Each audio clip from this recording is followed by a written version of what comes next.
E pronto, já estamos a gravar. Dr. Paulo Morgado, desde já agradeço-lhe mais uma vez a sua disponibilidade por aqui estar. Como presidente da ARS Algarve, eu suponho que especialmente agora tenha muito trabalho, visto os tempos difíceis em que nos encontramos. E então não quero ocupar muito do seu tempo, e então vou já começar com as perguntas. Dr. Paulo Morgado, de que maneira acha que a Europa constitui uma mais-valia para os europeus em geral?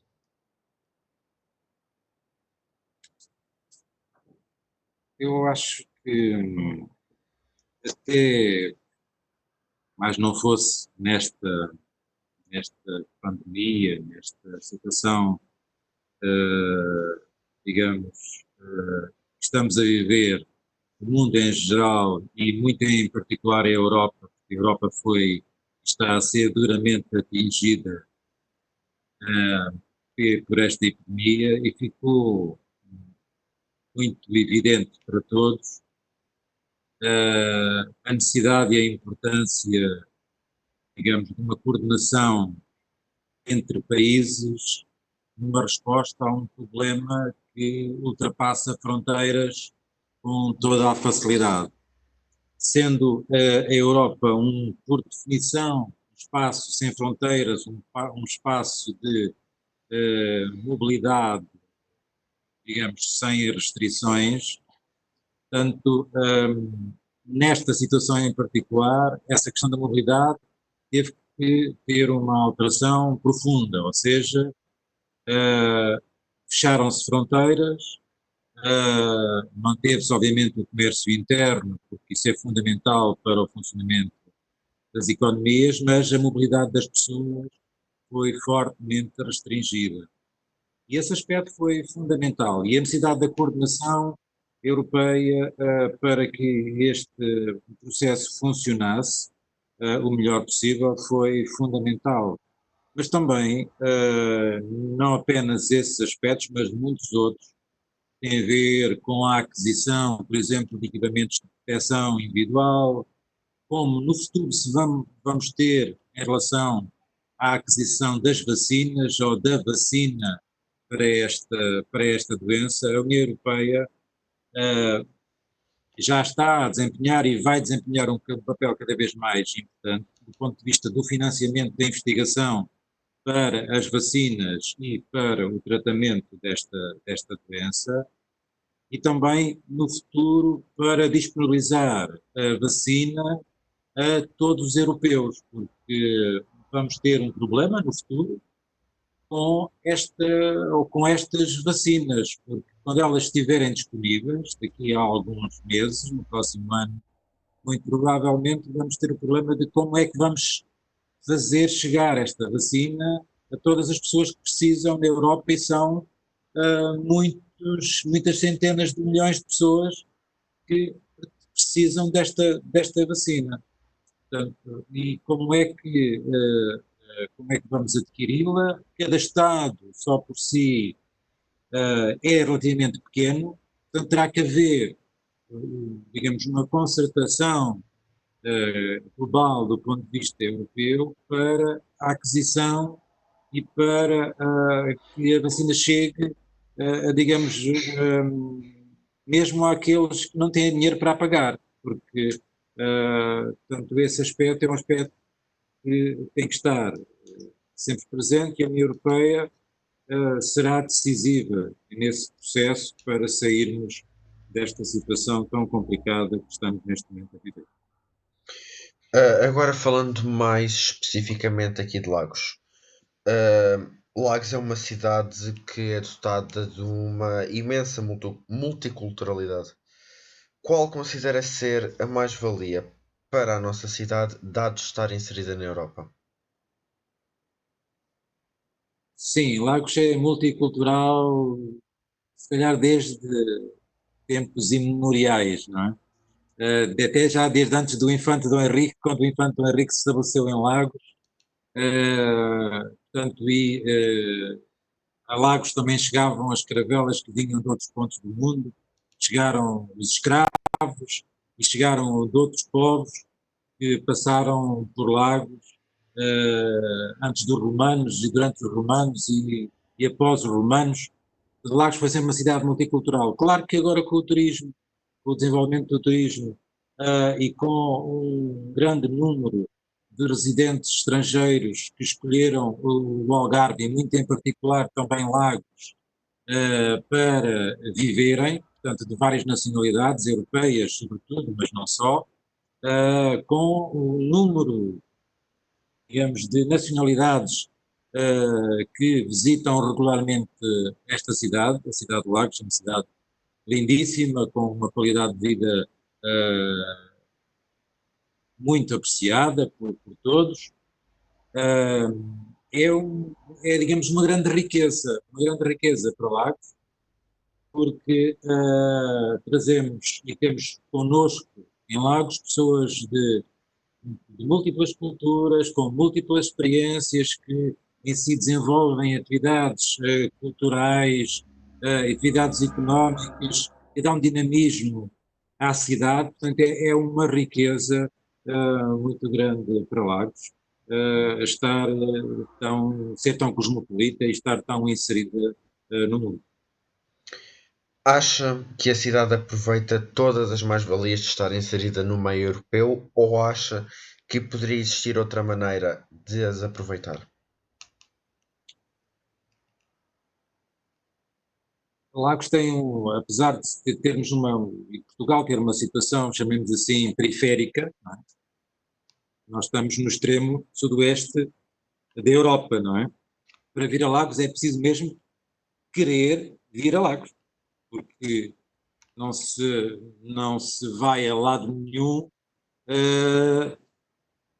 e que se tenha que passar por Lagos. Portanto, Lagos não é um local de passagem, é um local onde se vai quando se quer ir ou quando se quer viver, é um local de escolha. Né? Portanto, as pessoas que vêm para Lagos escolheram Lagos baseado, digamos, naquilo que ouviram, naquilo que leram, naquilo que alguém lhes disse sobre a cidade e sobre como as mais-valias que a cidade tem. Portanto, como é que nós podemos fazer mais? Pergunta e bem. Portanto, Lagos precisa de se dar mais a conhecer, precisamos de estar mais presentes na realidade digital, no mundo da internet, precisamos porque se nós nos dermos mais a conhecer, de certeza vamos ser mais procurados. Há muitas pessoas, ou algumas pessoas ainda não conhecem, muita gente ainda não conhece, de facto, esta cidade lindíssima que é Lagos, e obviamente que está assim um pouco escondida, está assim um bocadinho, digamos, no extremo, e quem vem geralmente volta, né? Quem vem uma vez geralmente volta porque gosta, mas é preciso, de facto, apostar na divulgação, e hoje em dia aquilo que são as potencialidades que temos em Lagos devem ser dadas a conhecer à Europa e ao mundo, através dos meios digitais, que são, digamos, os mais fáceis de chegar a qualquer ponto do globo. Hoje em dia, como sabe, nós, os jovens, temos muito mais oportunidades do que tínhamos há alguns anos atrás. Diga-nos uma maneira de que os jovens, no geral, possam contribuir, mas também possam tirar proveito de estarem inseridos na União Europeia. Sabe que a União Europeia, eu tenho esta. Foi importante para todos nós e é importante para todos nós, mas sobretudo para os jovens, porque eu, por exemplo, os meus dois filhos estudaram ambos, tiraram os seus cursos superiores em dois países da União Europeia. Coincidência, não foi por mais nada. Até o programa Erasmus é um sucesso enorme, ou seja, a possibilidade dos nossos jovens poderem fazer parte do seu curso, parte da sua formação em outros países da Europa, é uma extrema mais-valia para a sua formação, porque alarga-lhe os horizontes e, no fundo, A Europa vive muito da cooperação entre países, da troca, das trocas entre países, ideias, de bens, de serviços, no fundo, a Europa é um grande espaço de trocas e um grande espaço de liberdade e um grande espaço de paz. E, obviamente, para os jovens é importante alargar horizontes e criar coisas novas a partir das experiências que se têm, novas formas de ver e de pensar o mundo, a partir deste alargar de horizontes que a Europa traz e, no fundo, novas possibilidades. Quer dizer, deixamos de ter apenas o nosso local, a nossa pequena cidade, mas podemos estar em Lagos e trabalhar para uma empresa em Bruxelas ou para uma outra. Hoje em dia, até com o teletrabalho, um jovem pode ser funcionário de uma empresa em qualquer ponto da Europa ou do mundo e estar a viver, digamos, em Lagos e estar perto da sua família. Enfim, a Europa e este novo mundo traz possibilidades imensas que os jovens podem aproveitar. De que forma ser um cidadão europeu o ajuda no exercício das suas funções?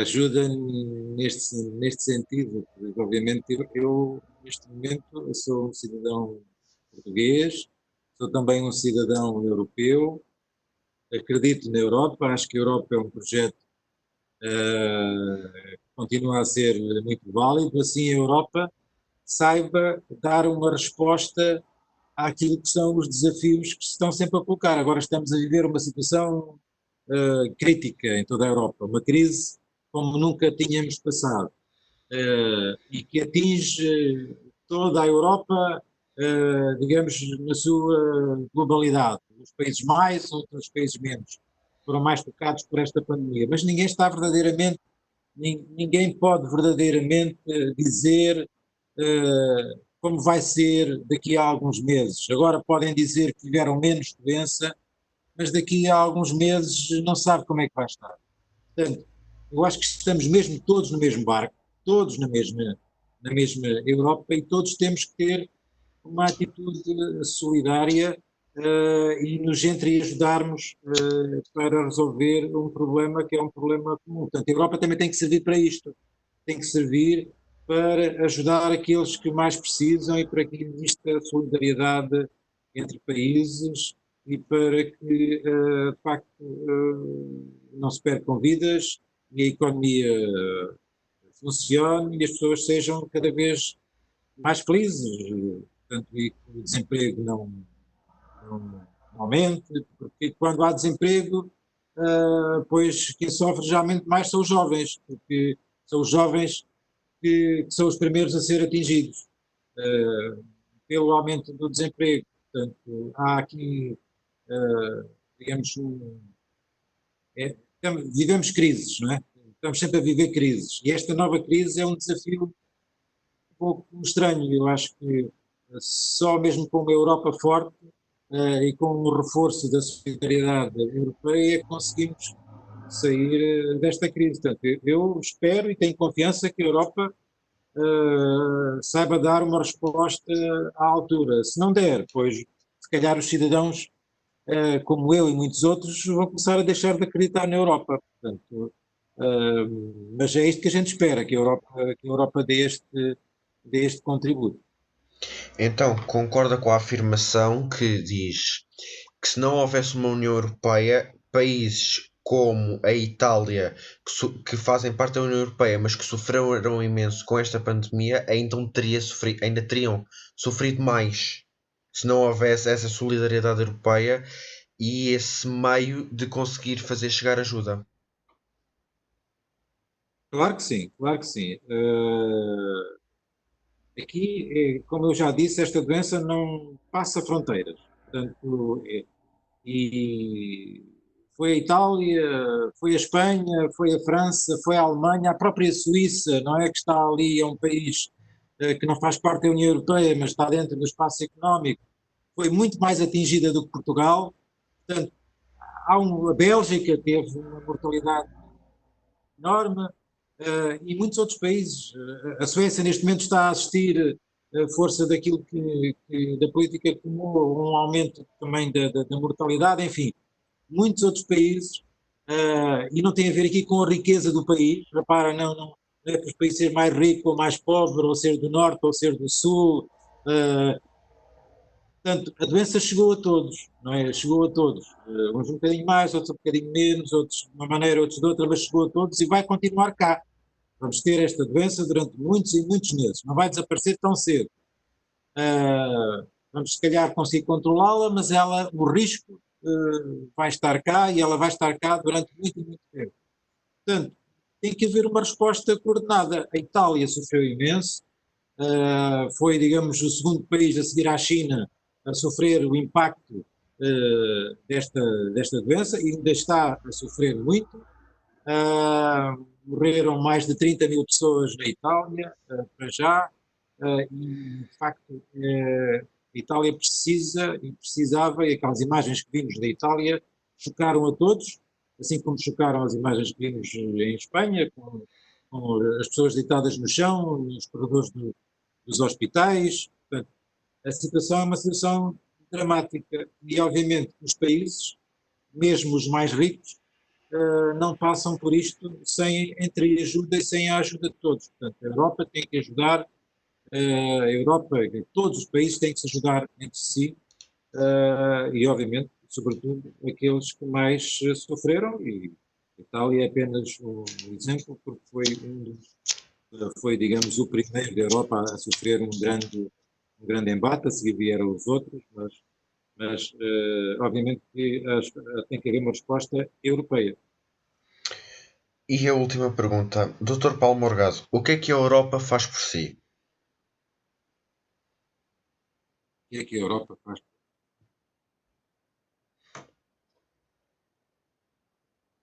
A Europa criou, além daquilo que eu já disse antes, um conjunto enorme de regras, que, no fundo, condicionam toda a nossa vida e que nos dão segurança, e de regras ambientais, na proteção do ambiente,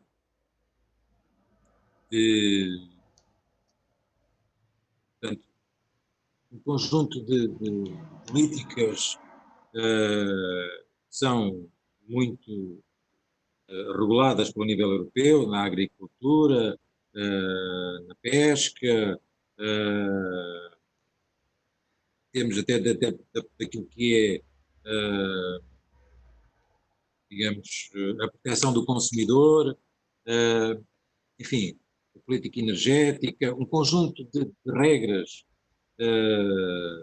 são, hoje em dia, que representam mais de 70% daquilo que é a legislação que nos rege a nossa vida. De certa maneira, hoje os países em si produzem 30%, são responsáveis por 30% da legislação, e a União Europeia por 70% daquilo que é a nossa legislação, que acaba por, digamos, governar muito daquilo que é a nossa política. É claro que o orçamento europeu é uma discussão importante, porque neste momento o orçamento europeu é muito reduzido, e se fosse maior, portanto, é isso que está, digamos, tem uma das discussões que está sempre em cima da mesa. A Europa ainda podia fazer mais e ajudar mais os países, mas hoje em dia, digamos, a Europa já chega a todo lado. Portanto, aquilo que são as políticas europeias chegam a todo lado e afetam-nos a nossa vida, mesmo às vezes sem nós percebermos. As coisas mais simples são influenciadas por políticas europeias e por regras e normas que, ao longo dos anos, a União Europeia foi instituindo e foi fazendo, com o objetivo, obviamente, de melhorar aquilo que é a nossa segurança, e a segurança dos cidadãos. Dr. Paulo Morgado, mais uma vez, muito obrigado por ter aqui estado, por nos ter dado um Ora, bocadinho do seu tempo. Continuação de bom trabalho, porque eu imagino que mesmo com a diminuição dos casos em Portugal seja preciso continuar com uma forte vigilância e com as fortes medidas, e espero que toda a gente continue com todas as medidas de distanciamento social para ver se rapidamente nos livramos desta pandemia, a ver se voltamos ao nosso velho Portugal. Muito obrigado é verdade, é verdade, é verdade, é verdade. muito obrigado e uma continuação de bom dia, Dr. Obrigado, Paulo eu. Morgado. Deus, boa tarde. Boa Obrigado. tarde.